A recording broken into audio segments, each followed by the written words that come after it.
Hello and welcome back to another episode of Pop Culture Comic Stash. We've been away for a few weeks due to recording difficulties, I can't but even we're remember back. why now. Like, You were away and then the boy was here. because I was going to say I think I was the problem both weeks. Because yeah, but let's go with one. Did I go on holiday? No, you were out on the lash. Yeah, it's almost as like I've been on a holiday, isn't it? Going out on the lash. Yes. Yes.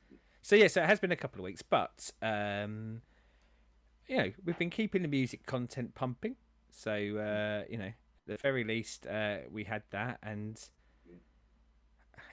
we've been reading, which is why we're here to talk about what we've been reading. So and I know we will get into reading corner in a minute, but just for those who tuned in, we will be talking about two number ones that one was hotly anticipated because of the creative team by the pair of us, and another one that was picked out in our solicitation show as this looks quite kind of interesting, and I think potentially going forward might do a few littler videos here and there of some of the stuff that we've done from the solicitations, because I'm actually getting a bit better at reading stuff when it comes out recently. Ish. But before we do that, we have a tradition Do we? where it involves me getting in a corner and you getting in a corner. And then us dancing along to the beautiful dulcet tones of Of the the Venga Venga Boys. Boys. So let's do this. And we're back. Reading corner. Yes, Who wants first? I will jump in first. This is a very brief overview of my reading corner, because you, Mr. Seddon, will be picking up trade one and two of Yes. this, and we will be doing a bit of a deep dive in it when you have read it. I, Is I I actually I actually had planned to have it read even by now, not necessarily for to record tonight, but something else that shall remain nameless took up a large part of my life. But sorry, carry on. so it is West of Sundown Trade Two. Again, back in the Wild West with our vampires and monsters. This one is issues 6 to 10. Um, Again, high level quality of art as we had in the first trade.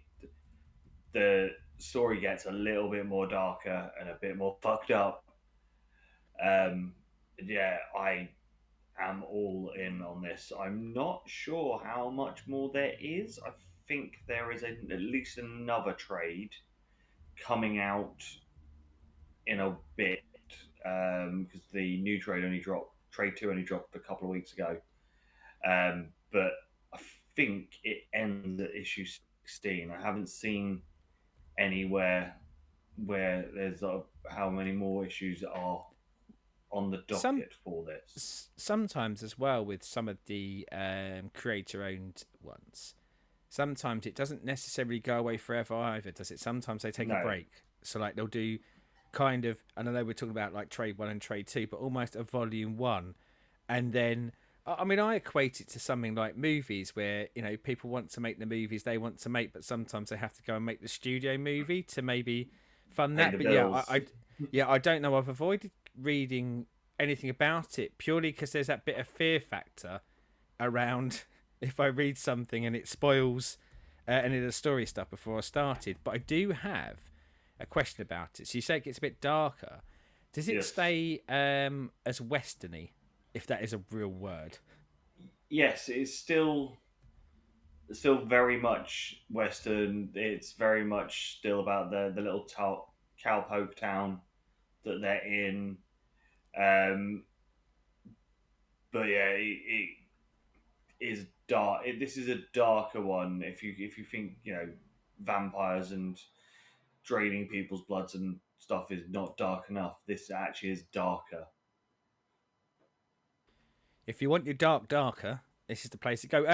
I'd said a few episodes ago, probably not a few episodes ago, probably last episode, but a few weeks ago, I'd read the first issue of the Enfield Gang Massacre, and I haven't Yes. read any more since. But I latterly found out that it's a spin-off of a series called That Texas Blood, so I'm going to hunt that down. But that's given me a real flavour of wanting to read some Western comics, but also I think this appeals to me and sings to me a bit because I think I want to read some Western comics and some Western comics with other genres spun into it. So, yeah, Yeah. it's tickling something in me that's making me really keen to give it a read. So, yes, I promise I will get it read soon. Yes. So what have you been up to in your corner?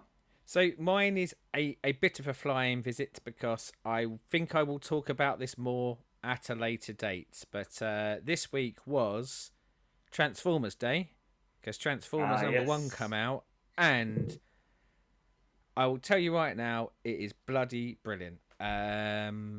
It is chock full of the the nostalgia for the Transformers I had as a kid, but not just that. You know, it is. It feels like someone who loved it as a kid, going Yeah. years later as a grown up. If we are really grown ups, here's that story, but here's that story told in a way that I would probably tell if I wrote it now. As ever with Mr. Warren Johnson, the art is majestic and there is an awesome wrestling move. I think when it was first announced, I think I put something on Twitter. I think I tweeted him to sort of say, "Can't wait to see Optimus Prime do a backbreaker or something akin to that." There's an awesome suplex. Oh, sorry, a suplex. I'm trying to remember if it's. I don't think it's a belly to back suplex, but no, there is a German suplex moment in there, and it is visually stunning. Nice. But yeah, we will come back to more of Transformers as it goes on, etc., etc., etc. But I was already pumped for it, but I'm pleased to say that it lived up to the hype for me and then some. It wasn't just a franchise-driven nostalgia trip. I think this is gonna be really, really good. Nice. So, shall we go into our issue ones of things? Do we want And to the eat or kill first? shall we kill first? Yes, I was. You know, So, it traditionally, you like for those meat eaters out there, you tend to kill the food before you eat it, don't you? exactly. Hopefully, anyway. So, first we'll be discussing issue one of Kill Your Darlings. So, this was one of the ones that I was big on in the solicits because I was like, this is a seems like a really weird, fucked up idea. Let's jump in.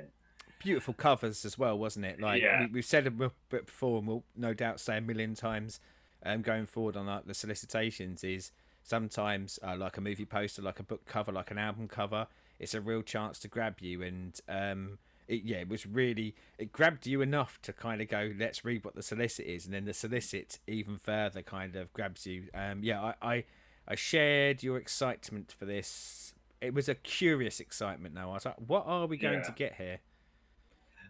So a brief sort of overview of what this is. So there is a young girl who is in a messy family relationship. Mum seems to be very busy with real world shit, Yeah, and and it seems to be impacting the girl Rose. It seems to be impacting her mother heavily. So a combination of real world, probably financial problems, work problems, and what seems to be a degree of health problems there as well, doesn't yeah. there? Maybe mental health and maybe some physical health. So the girl, I read this through like a week ago. I can't remember what her name is. Rose, Rose, yes. yeah. So Rose By the is way, if I say Ruth at any point, even when I was reading it, for some reason I kept thinking it was Ruth. It's not Ruth. so Rose has a very vivid imagination of a high fantasy war that's going on with her stuffed toys in Yes. her room, where she is the queen.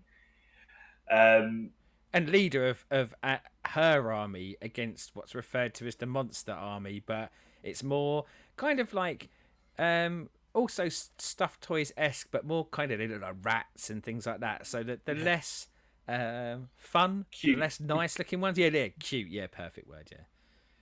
Yeah, So she wants her mum to come and play with her. Mum's obviously too busy with everything else. You then have Rose going to school, and her mate has his own fantasy world thing going on, which we don't see Yes, any of, but it's indicated that. But he knows what's going on in Rose's yeah. fantasy war They world. they clearly talk about what's going on in their mind. Yeah. Um, Rose then comes back home and sees that all of the stuffed animals, there's been a massacre in the world, in There her has. war world, and she needs to cleanse it with fire. But what we do see is that maybe gone a little bit too far, as the house is on fire. Yeah.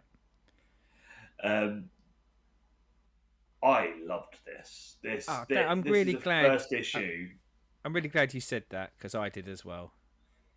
I'm all in. I'm because I will say, when it started and it was all the stuffed animal thing, I was like, oh, is this gonna be a little bit too cutesy on there? But I was like, no, it's got to get dark.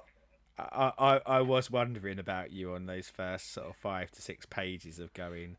Like, I wonder like whether he's had to go and put some goth makeup on just to try and counterbalance some of the I'm not gonna say the sickly sweet, but the very cute Disney Studio Ghibli nature of the initial part of this story. But the thing is, with because it showed that juxtaposition to the real Real world world, yeah, in there as well, it it makes that more saccharine, but more acceptably saccharine. Because of yeah. course, her real life is in the shit. So of course, her fantasy life is going to be hyper pop.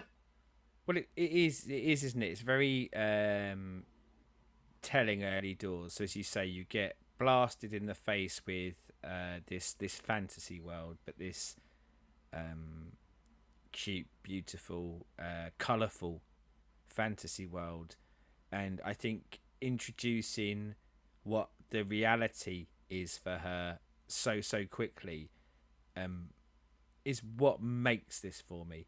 Because I think if you'd have had too long in that, or you know, like if she was just having an ordinary life, um, but it makes the so when we sort of say about the bleakness of her real life, we're not talking about some sort of kind of dire child abuse, horrible, drawn, kind of evil No, place.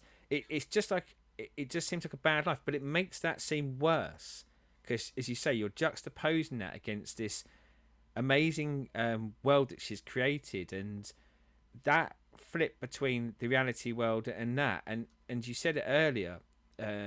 One of the most charming parts for me was the interaction with her and her friend, and this idea of two imaginative children creating their own worlds and discussing it. Now, I will say I think there's some really interesting depths in that relationship as well because mm, she talks about her world, doesn't she? And she clearly has integrated him to play at hers sometimes and play in her world. But she's not interested in his, is she? no, Like, and you can tell he's kind of, I don't know, that hurts him a bit. That's maybe a bit extreme, but I think he wants her to like his world as much as he likes it. And I think probably the very simplest way of describing it is, I think he really likes her, and he wants to impress her and be involved. But it's such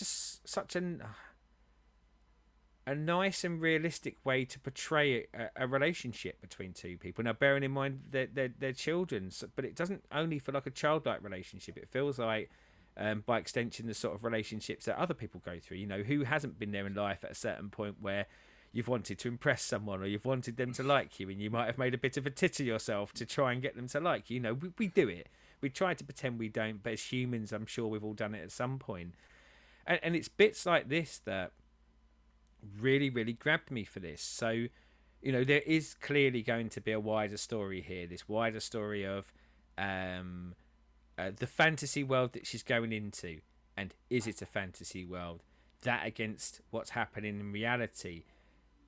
But I think the thing that's going to keep me is the way they've built out the characters and the way I feel like they'll continue to build out the characters. I think Yeah. I'm going to use the word like, but I'm sure there'll be some characters I'm not supposed to like, but I think I will be engaged with all of these Mm. characters regardless of which setting that they're actually found in. I think, and that's really difficult to do. It's probably easier to come up with a premise, like an exciting premise that someone hasn't done or someone hasn't done for a while, or maybe you haven't experienced. But Yeah. but keeping you engaged with it beyond the fluff is sometimes the hardest thing to do. And I think, I mean, I've never read anything by the writing team. This is, and I think it might be their first run at comic books. There is a bit at the end where they talk about it. I just didn't get around to reading that, but it's Ethan S. Parker and Griffin Sheridan as a writing pair, and I think this might be their first comic. And okay, it's one issue, but if this one issue is anything to go by, I think I'm going to love this series, and I think I'm going to be following these two wherever they go to write, because they've got Mm. a great style. Yeah. It's one of those of I with a lot of the stuff with the solicits. Obviously, we take a punt on issue one Yeah, and sort of go, here, you've had my 4 or 5 quid, or how much it is for it. Win me over, make yeah, me come back. And by the end of this, I was like, why isn't issue two? Why don't I have issue two already? yeah, Why have yeah. I got to wait? I, I must admit, I was like, I wish I had the whole story, so the trade, the volumes, whatever, in front of me, because I would have kept on turning the page. I mean, from a kind of exposition side, the issue starts off with the burning of a witch, doesn't it? So you kind of get this idea, and a burning of the witch set in the 1600s. So you kind of go, okay, you've given us that at the beginning. So is there going to be witchcraft in this? Are you going to find out that she's a witch? So there's those prerequisite amounts of intrigue, and Yeah. I think we'll get what what stories often do, of going, is it this, is it that, is it this, is it that, and often a combination of it. One of the things that I thought was great though was the art. So you say about that Oh, kind of cutesy version of it. So I think the art is amazing throughout this. Again, Bob Quinn, not someone, and I will look it up after the show and find what else is drawn, but this is so cleanly drawn. Like, everything looks good in it. But bearing in mind, we're talking about flipping between reality and cuteness. And as the issue goes on, so when she goes back into the fantasy land, her fantasy world, and as you say, it gets a bit more macabre and brutal, because you see these stuffed toys and there's blood running, and then she goes to a cave and there's an evil inside the cave, and you start to kind of get this evil thing. The flipping between those styles is seamless, and they're but distinct, but not distinct ridiculously. yeah. It's the same draw, right? Sorry, the same artist drawing it, and right the way to I think some of the most effective art in it is. So we've seen a monster, or we've seen like a bit of a monster, the evil, but the most impressive piece of art for me in this, and probably the most harrowing piece of art, is when we get to the end and you see people in the real world looking at the house that is on fire, and you get things like the fire reflecting in the eyes as the people around them are talking about the mother still being inside, and it is really brutal, but without leaning into the world of going, well, let's draw someone on fire, because it Yeah. didn't need that. But yeah, the art is phenomenal here. Yeah. It's not overly. It's not gore for the sake of gore, and it's not that Yeah, sort of, oh, here, have something nasty for the sake of, like, just, oh, let's be a bit edgy with it. yeah, it's not gratuitous, is it? It's not like, Yeah. let's be salaciously bad here. It's like, a bad thing's happened. How do I impact me, the reader, in the biggest way? And it probably isn't ever seeing someone burn. Although there are cases for that. A notable movie that I watched a few years ago where it's one of the best scenes I've ever seen, which is someone being set on fire. But yeah, the choice, and probably a combination of the writer and the artist here, but the choice of how they show that, you get all the impact that I think I was gonna say the crowd, but the gathered people are getting, and you see the shock in some people's faces, but in her you see this kind of glint of realization as she's pulled back to the real world that something very very tragic has happened to someone she loves, and it ends there, doesn't it? And and I'm going to say what a cliffhanger, but it's not like the kind of dun dun dun cliffhanger, although there's Yeah, elements of that. But I can't wait to read issue 2, because I can't wait to see what this series is about, what happens with Rose. Well, let's be honest, what happens with this whole world, this whole universe, or two universes if the fantasy universe is real and stuff like that. But so impressed with this. I thought I'd like it. I didn't think I'd like it as much as I did. yeah. As I said, it was one of those of yeah. As I said, we both went on it on a whim on this one. Yeah, It was very much. I even said to the guys in abstract, I was like, "Put me down for issue 1, and I'll let you know if I want the rest." yeah. As soon as I'd read it, I'd pinged them an email going, "Yes, please keep this one on for me." Well, and I said about it kind of being a new creative team to me. So when we move on in a minute, we'll move on to a creative team we know, and quite often the draw of comics is often the characters you know, or a creative team that you trust, and sometimes because they're not cheap anymore, are they? Comics, and probably haven't been for a long time, and sometimes it is quite hard to go, do I go for a character I like and a creative team I like because I know I'm probably going to get a bang for my buck here. But this is where some of that magic comes from, isn't it? This is Mm. where you have a punt at someone and you go, yes. Like I said earlier, I'm not only sticking around for this, but I'm going to be finding anything and everything that these guys ever write, and anything and anything that Bob Quinn has ever or will ever draw. Yeah, it's kind of that magic of discovering something new, isn't it? Yes. So, should we go into the second of our issue ones Yeah, that let's we go have into something done? old. It's not something old; it's something new as well. But something that has had a reason for us to come back to, or to Yes. come to. So, it is Ram V's newest creation of his own, Rare Flavours. So, And this is not only Ram V, but it's Filipe Andrade as well, isn't it? So it's the yes. reunion of the creative team from the Many Deaths of Layla Starr, which we both really, really like. And I was going to say, here's where my connective tissue is they were a new creative team when they did that. So go back to kind of that Kill Your Darlings. Everyone has to start somewhere, and some people Yeah. knock it out of the park on their first one, and we came back for more. Yes. So, this starts with our main character Yeah, in an yeah. art gallery, uh, telling us why he has left where he was and why he needs to go travel. I took it as like him writing a leaving note to Yeah. I'm gonna go with someone, but I think we'll pick up on someone and that sort of thing as when we get to the end of it. Um, so he needs to go and explore and it's a very much that sort of old sort of thing of spreading their wings and letting themselves go. Um, There's a says kind of bit in there as well. Not someone that I ever followed as such. It's not really my thing, but I know other people do. But it specifically mentions the death of Anthony Bourdain, doesn't it? Who was a great foodie. It is the term that I'd use, and does a lot of documentaries about going and eating, and has eaten some normal to absolutely unusual stuff. But the people who I tend to find talk about his shows or his documentaries, they tend to talk about him in a real reverence of he. always goes to interesting places and experiences everything in a very interesting way. It's not just it wouldn't be like me and you going down to a tour of McDonald's and going, you going, oh, that was a good burger, and me going, McDonald's is horrible, that sort of thing. Like, brings so much more to it. So yeah, I thought it was.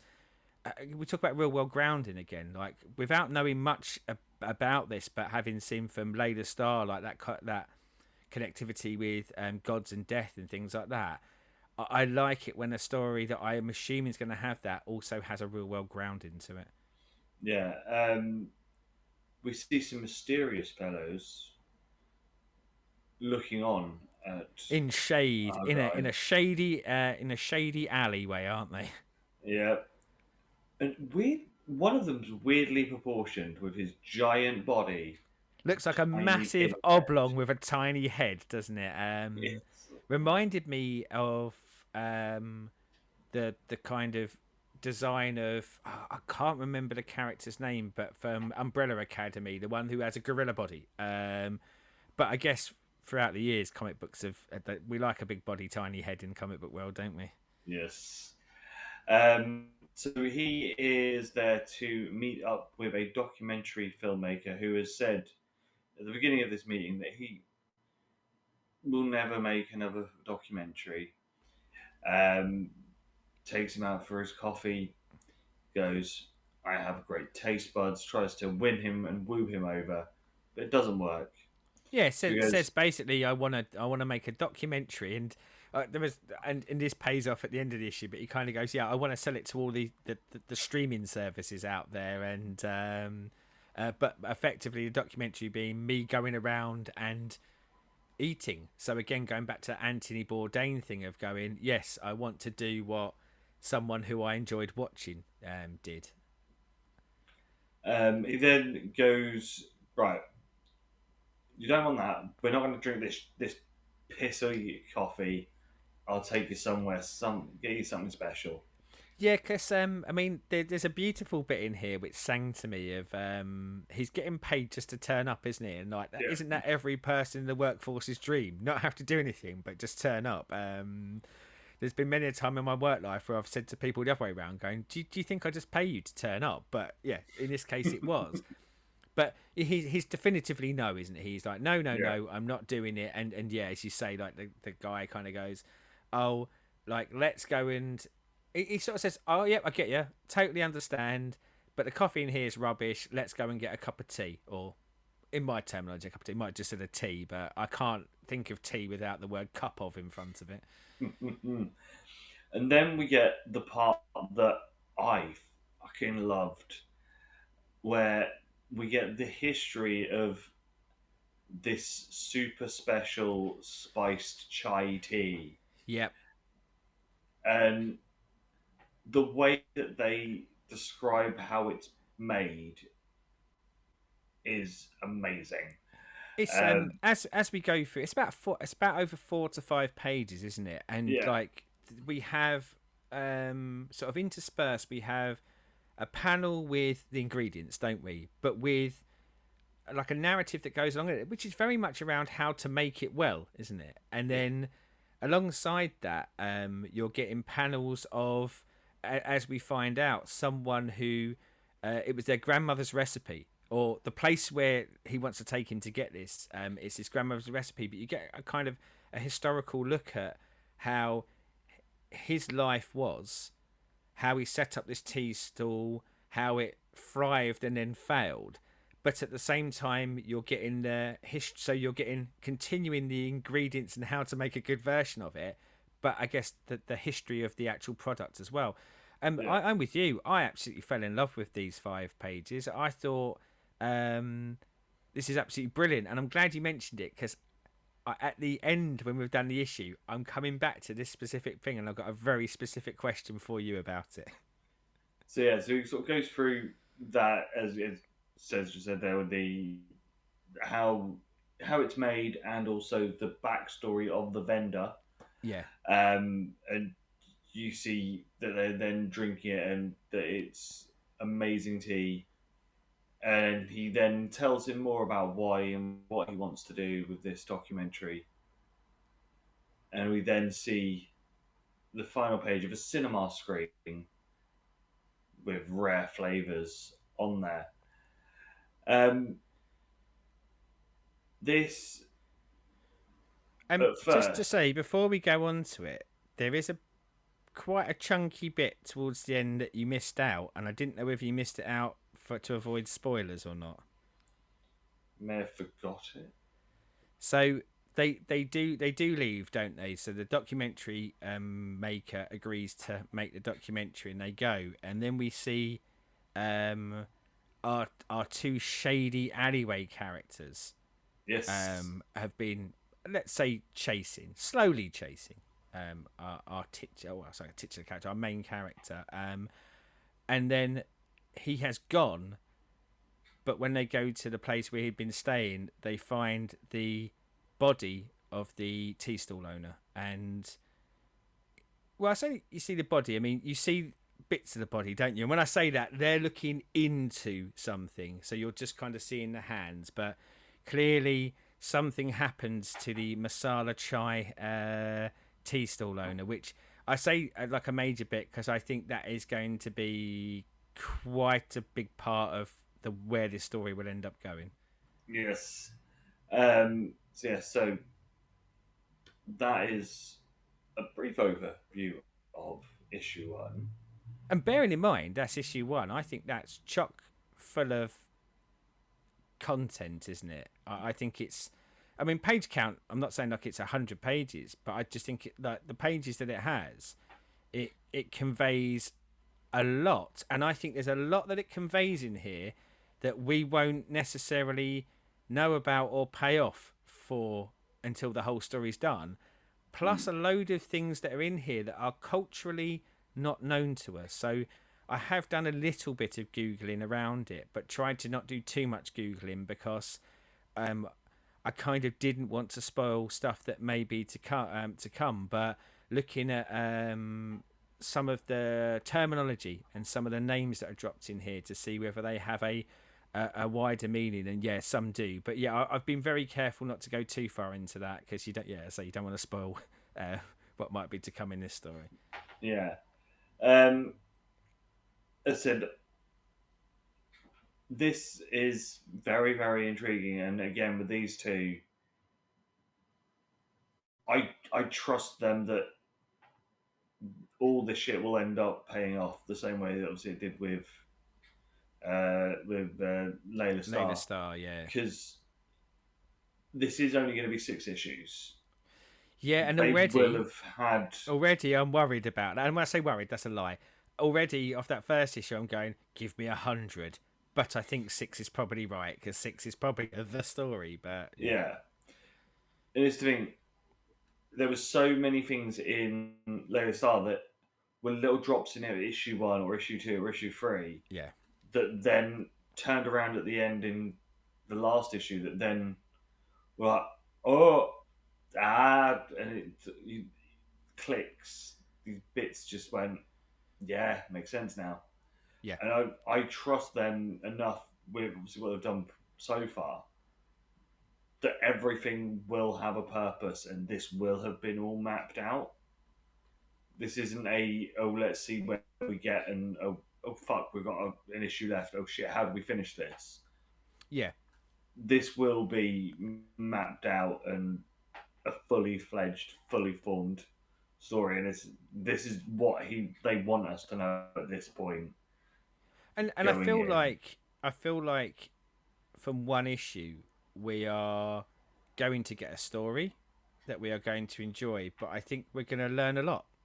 You know, I felt that at the end of Layla Star that I loved what the story did and what it did to me, but I also loved the fact that it um, I know piqued my curiosity to start looking deeper Mm, into other like other areas of religious belief, and I think probably whether it leans into the religious side or not, I think this will maybe lean into more of the I'm gonna say like the myths, the fairy tales, like the equivalencies of those around the world that we were never exposed to. I presume you weren't yeah. either. So Yeah, I feel like this is going to be a voyage of enjoyment and curiosity, kind of all wrapped into one. The art And is gorge, isn't it? Like, yeah, and I know it's gorge from Many Desolated Star, but and I do want to sort of pick up specifically, as we said, around the kind of the masala chai part and things like that as an art design bit. But I just kind of wanted to sort of flash out there that even outside of that, I love every page of this. We said about Kill Your Darlings about what a kind of clean, appealing look it has, mm, and I would say very realistic, but without being grossly photorealistic. Whereas this is very stylistic, isn't it? You know, you yeah. talked about the man with the giant body and the small head may have kind of reasons for that, but I think when you look at Filipe and Andrade's art, everyone feels distinct because they have a very distinct look to them. You know, like but With all of his art, sometimes if you looked at it, some people would think it was a bit of a messy sort of style, but everything is uniquely perfect for what he's yeah, doing with it. the So everyone expressions, has their the own expressions he manages characteristics. to get on a face, for example, are could be considered somewhat exaggerated in some people's faces because some people will have a really big mouth, but the person with a really big mouth smiling and the person with a really small mouth smiling, it still conveys the emotion that you're supposed to. Like, you know, it's just there, and I think he's just got a beautiful way of conveying a form of a person, and so I'll pick up a little bit on our main character, who excuse pronunciation here, but it's Ruben Baksh. I think they are a bad un. I think they're an evil un. Now there are parts in the story that hint to that, and there's some things that I've read subsequently that hint to that. However, I didn't need the story to hint to that because I think the way the art style does it is he It has an looks air to him. a Yeah. bit of a like a Cuban gangster style Yeah, vibe for me. weirdly enough, what I couldn't get away from is he looked very reminiscent to me of the Shadow King when he was first introduced in the X-Men many years ago. So kind of naturally I went, oh, he Mm, was a bad guy. But and that guy, our cinematographer or our documentarian probably is the better one. You know, you can pick up the reluctance from him, but you don't even need to read the words to see that he's reluctant, and yeah. you kind of get that feeling straight away that he is going to come along for this ride, but he is the us in this story. He is the person that is Mm, probably the good guy, but then might end up doing some not so good things. But yeah, yes. absolutely love the art for this issue or for this story. Yes. See, we will now the masala chai making section, and this is a throwback for other things that I've been reading recently. That was going to be my The question. fucking Superman mushy my shit. my my direct question was going to be how does their interpretation of masala chai over those pages balance against your your Superman's adventures with food experiences from the DC manga line, which I know you're addicted to. The the chai making, because of the backstory element to it and the tale of the vendor, does edge slightly over Superman's joy of Japanese food, because it, you know, in that he's just describing the food and how the textures and the flavors go together, whereas as this A has taught me that I need to triple boil the milk with hot water when I'm making chai tea, which I would have just not thought of doing it that way. But also, there needs to be a dramatic backstory, and I'm hoping that in each issue we're getting this sort of a section in each one, and I can learn Mm. more about food. I'm It hoping there's like one for a nice tandoori. I want it a did nice make tandoori me recipe. it did make me want a masala chai. I'll be honest. I didn't have any of the ingredients in my house, so I had to get a Yorkshire tea instead. Also very good, and made by putting hot water on top of that bag, leaving it while you have a cigarette, and then coming back and putting some milk in it perfectly. So come on, Ramvi and Filipe Andrade, do my life story where I make a Yorkshire tea. But no, I'm with you. I'm hoping that if even if this isn't directly replicated in all 6 issues, and I feel like we might have something akin to that, it's going to be a food Mm. journey. Like part of this, obviously one of the premises of the series is to do this, is that this sort of concept is carried through that. Like by issue 6, would I be a little bit dissatisfied if let's pick the tandoori example, that it's tandoori and it's the story of a vendor. I I think from what we saw with Layla Starr, and then obviously they've done other things as well, but we go back to that Mm. because I think that's the real driver for us to read this, and I think that's where probably the best direct comparisons are. I think across that, I mean, I know you were especially in love with the Temple episode, weren't you? Temple issue. Why do I keep saying Yes. episode?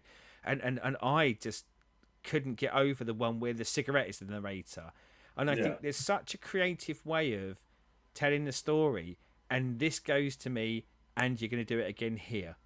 And I hope that thread goes throughout it. And as you say, like there's something really interesting in it. The same way as it's very interesting to, well, very interesting for some, but very interesting to watch someone that you find compelling do this sort of thing. So go back to the Anthony Bourdain thing. If he was your cup of tea, hairy bikers, however many millions of people there are out there doing shows about food, but most people can find at least one show about food that they can connect Get with. behind. Yeah. Yeah, and the way that they talk about it and stuff like that, and this did it straight away for me.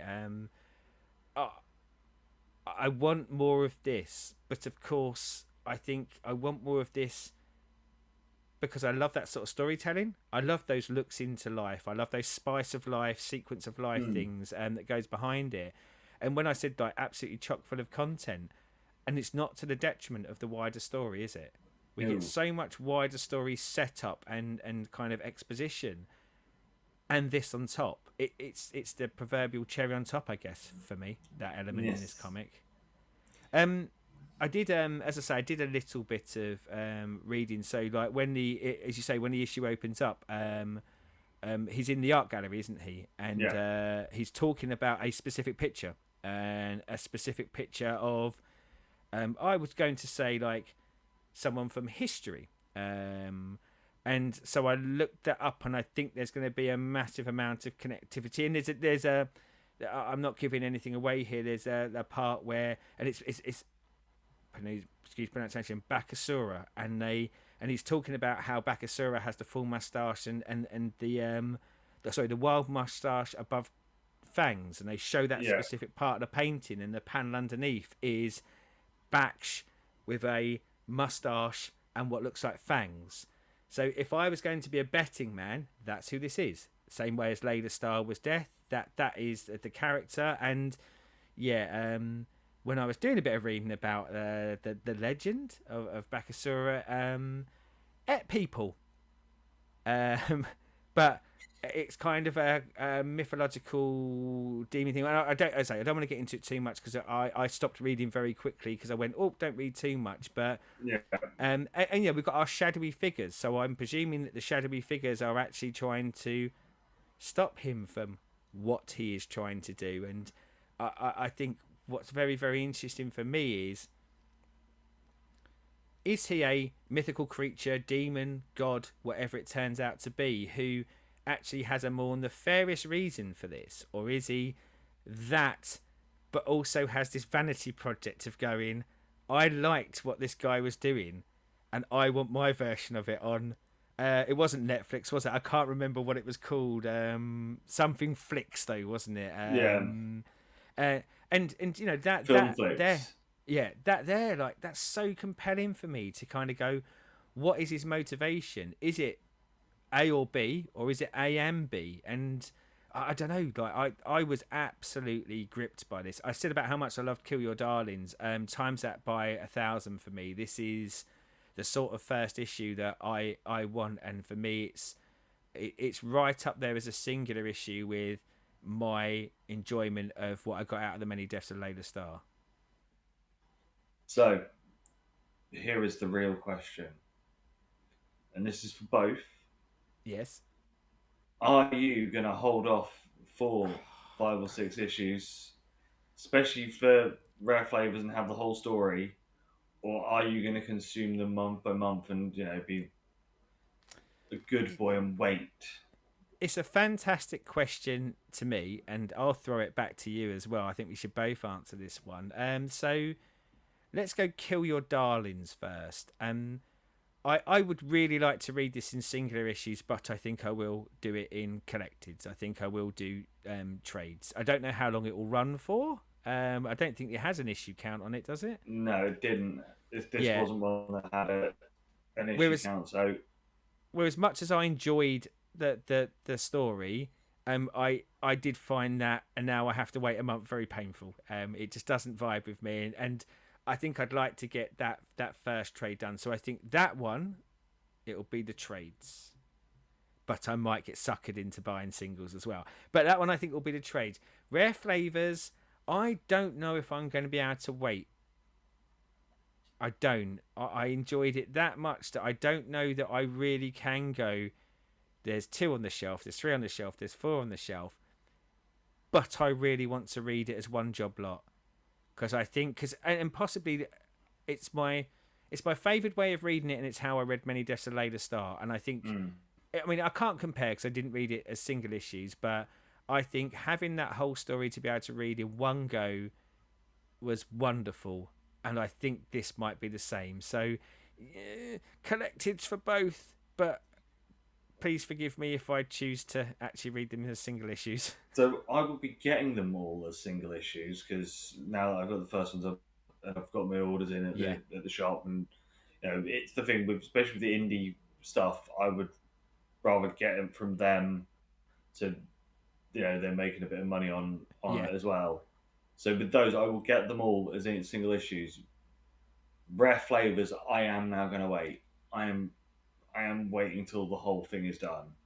yeah. Kill Your Darlings, as soon as I know that issue 2 is in, I'm going in to pick it up and get on it.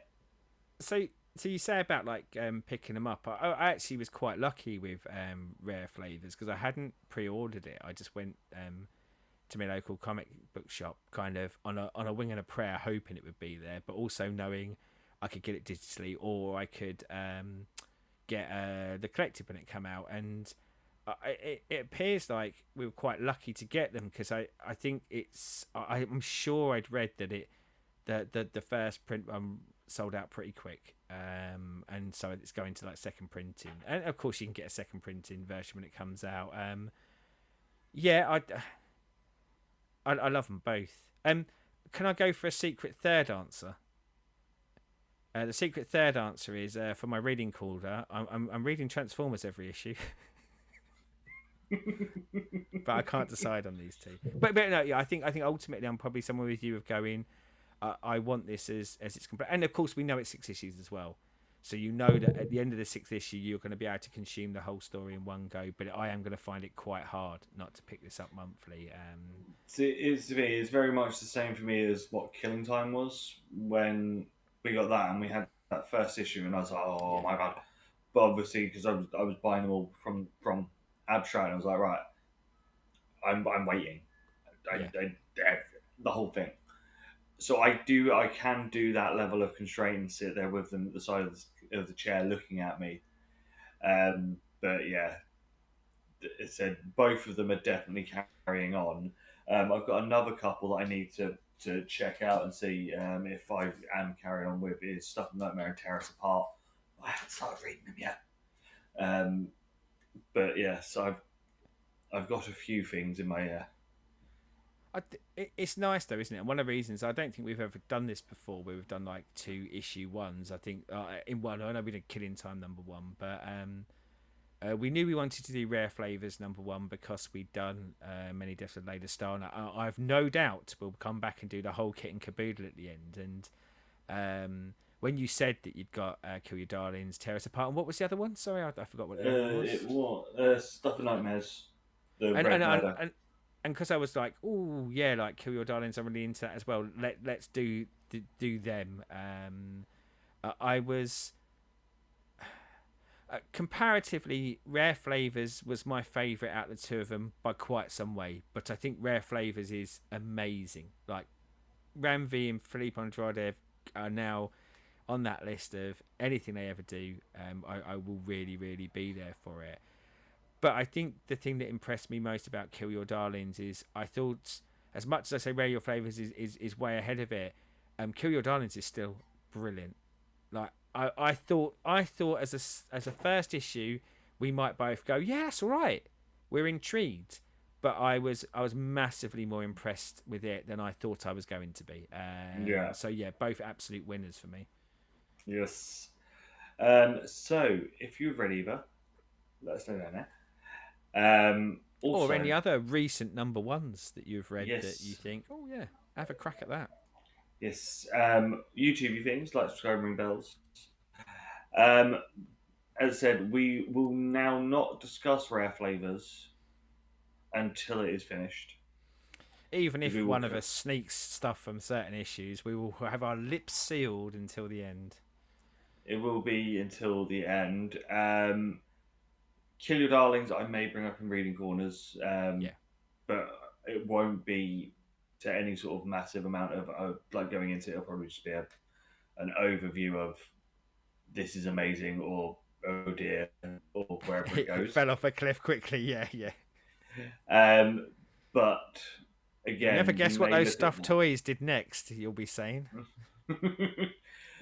But again, we may come back to this at sort of 5 or 6 issues in, and sort of go from there again with these. Um, but until then, have a good rest of your day, evening, night, morning, Enjoy what you're afternoon. reading. Yes, let us know. And until next time, goodbye.